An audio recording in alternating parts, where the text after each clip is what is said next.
जितने भी मिसाइल्स होते हैं वे लगभग सरफेस टारगेट को हिट करते हैं, लेकिन लगभग कंट्रीज अपने सीक्रेट वेपन्स को जमीन के अंदर साइट्स बनाकर रखती है। और इस कंडीशन में मानकर चलो यदि आपका टारगेट जमीन के 50-60 मीटर नीचे है तो वहां पर मिसाइल्स कुछ भी नहीं कर सकती है, क्योंकि जब मिसाइल अपने टारगेट को हिट करती है तो उसके आगे इम्पैक्ट सेंसर लगा रहता है जो टारगेट को टच करते ही एक्टिवेट हो जाता है। इसके बाद में यह इम्पैक्ट सेंसर मिसाइल में लगे डेटोनेटर को एक्टिवेट करता है और डेटोनेटर मिसाइल में जो भी वॉरहेड है इसमें जबरदस्त एक्सप्लोजन करवाता है। तो फिर ऐसे बॉम्ब की जरूरत पड़ती है जो पहले जमीन की गहराई में जाए और फिर ब्लास्ट करे। और यही रिसेंटली इजराइल और ईरान की वॉर में देखने को मिल रहा है। ईरान ने कुछ न्यूक्लियर साइट्स को अंडरग्राउंड बना रखा है और इजराइल उन साइट्स को खत्म करना चाहता है। तो ये जो अंडरग्राउंड साइट्स होती है इनको खत्म करने के लिए अलग टाइप के बॉम्ब बनाए जाते हैं जिनको बंकर बस्टर बॉम्ब बोलते हैं। इनकी वर्किंग और इनको लॉन्च करने का तरीका एक मिसाइल से पूरा ही अलग होता है। यह जो अंडरग्राउंड साइट्स होती है इनको बंकर बोलते हैं। तो इन बंकर को डिस्ट्रॉय करने के लिए बंकर बस्टर बॉम्ब डिजाइन किए गए जो अलग अलग डेप्थ के हिसाब से ऑपरेट करते हैं। यहाँ पर आपको मल्टीपल टाइप के बंकर बस्टर बॉम्ब दिखाई दे रहे हैं, लेकिन यहाँ पर सबसे इंपोर्टेंट है GBU-57 जो अमेरिका का बॉम्ब है और यह बंकर को 60 मीटर की डेप्थ तक डिस्ट्रॉय कर सकता है।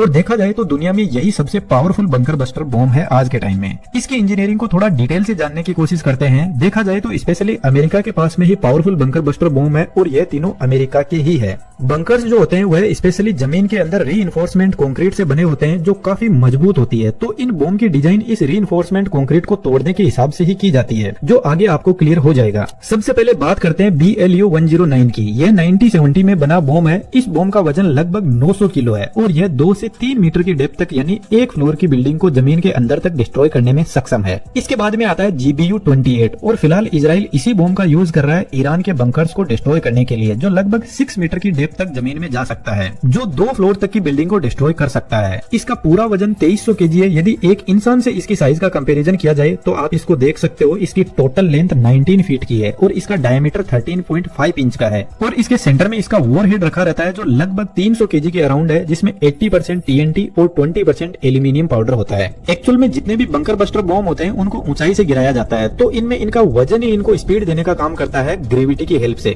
तो जब बॉम्ब ऊपर से नीचे गिरता है तो इसके फ्रंट साइड में एक लेजर सेंसर होता है जो टारगेट को लेजर की हेल्प से लॉक कर देता है। यहाँ पर एडजस्टेबल फिन्स भी लगे हुए हैं जो बॉम्ब को गाइड करते जाते हैं। लेकिन इस बंकर बस्टर बॉम्ब की वर्किंग दुनिया के सबसे पावरफुल बॉम्ब की हेल्प से समझने की कोशिश करते हैं, जिसका नाम है GBU-57, जो लगभग जमीन में 60 मीटर के कंक्रीट के स्ट्रक्चर को तोड़कर अंदर तक जा सकता है, जो 20 फ्लोर की बिल्डिंग के बराबर है और इस डेप्थ तक लगभग बंकर को तबाह किया जा सकता है। यदि बॉम्ब की लेंथ को देखें तो 20.5 फीट इसकी टोटल लेंथ है और इसका डायमीटर 31.5 इंच का है। एक नॉर्मल इंसान की साइज से कंपेयर करें तो यह साइज में इतना बड़ा है। और सबसे इंटरेस्टिंग इसका टोटल वेट 14,000 kg है, यानी 14 टन इसका टोटल वेट है। और इसको इतना विशालकाय इसलिए बनाया गया क्योंकि इस बम के अंदर थ्रस्टर यूज नहीं होते हैं एक मिसाइल की तरह। मिसाइल अपने थ्रस्टर की हेल्प से अपने आप को स्टेबल रखती है और प्रॉपर एक्यूरेसी के साथ में टारगेट को हिट करती है, लेकिन इस बॉम्ब के अंदर इसका वेट और इसकी साइज ही इसको स्टेबल रखते हैं। अब बात आती है इस बॉम्ब को लॉन्च कैसे किया जाता है, क्योंकि यह अपने आप से तो कहीं भी नहीं जा सकता है एक मिसाइल की तरह। लेकिन दोस्तों यदि आप ऐसा 3D एनिमेशन सीखने में इंटरेस्टेड हो तो हमारे बेहतरीन एनिमेशन के कोर्स को ज्वाइन कर सकते हो, जहाँ पर एनी टाइम हमारा सपोर्ट रहता है। लेकिन सबसे इंपॉर्टेंट बात, हम हमारा एक्सपीरियंस आपके साथ में शेयर करते जाते हैं जो आपको एक सक्सेसफुल 3D एनिमेटर और कंटेंट क्रिएटर के रूप में बहुत हेल्प करने वाला है।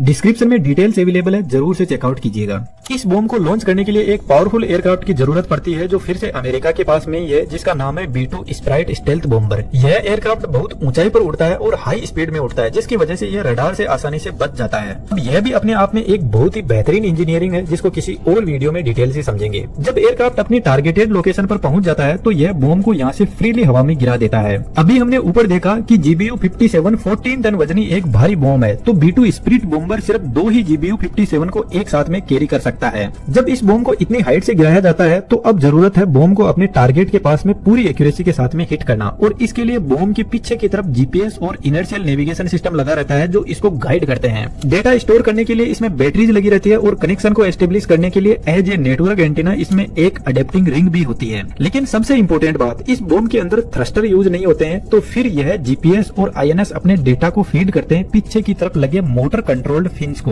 और यह फिन्स कुछ इस तरीके से एडजस्ट हो सकते हैं हैं जो बॉम्ब को परफेक्टली अपने टारगेट की तरफ डायरेक्ट करते जाते हैं। यदि आपने देखा हो तो सेम ही ऐसे फिन्स यूज होते हैं स्पेसएक्स के रीयूजेबल रॉकेट के अंदर, जिसकी वर्किंग को आप इस वीडियो से डिटेल से समझ सकते हो। अब यह बॉम्ब फ्रीली हवा में नीचे की तरफ गिर रहा है और इसके पास में 14 टन का वेट है, तो यह ग्रेविटी की वजह से जबरदस्त काइनेटिक एनर्जी धारण कर लेता है और इसकी स्पीड मार्क 1 की स्पीड तक पहुंच जाती है। जब इतनी भारी चीज आसमान से इतनी हाई स्पीड में आकर जमीन से टकराती है तो सिंपल सी बात है, यदि इसकी बॉडी स्ट्रॉन्ग नहीं हुई तो यह बंकर को तो तोड़ना दूर की बात है, यह खुद सरफेस को टच करते ही ब्लास्ट कर जाएगा। तो फिर GBU-57 की बॉडी भी बहुत strong hard and ferro cobalt alloy की बनाई जाती है। इंटरेस्टिंगली देखा जाए तो इस बॉम्ब के अंदर 80% इसकी बॉडी का ही वजन होता है, बाकी 20% में इसके अंदर एक्सप्लोजिव और इसके इक्विपमेंट्स रखे जाते हैं। इसकी बॉडी के सेंटर के अंदर इसके वॉरहेड को रखा जाता है जो लगभग 2270 केजी का होता है। तो इसकी बॉडी का प्राइमरी काम होता है इसके अंदर जितने भी फ्यूज, कंट्रोलर और वॉरहेड है उनको तब तक सेफ रखना जब तक यह अपने टारगेट तक ना पहुंच जाए। सबसे पहले जब फ्रंट साइड से बॉम्ब का नोज बंकर से स्ट्राइक करता है तो इसके फ्रंट साइड में इनर्शियल इंपैक्ट सेंसर होता है जो इंपैक्ट को सेंस करता है और फास्ट ट्रिगर सिग्नल जनरेट करता है और बताता है कि इंपैक्ट हो चुका है लेकिन अभी एक्सप्लोजन नहीं करना है।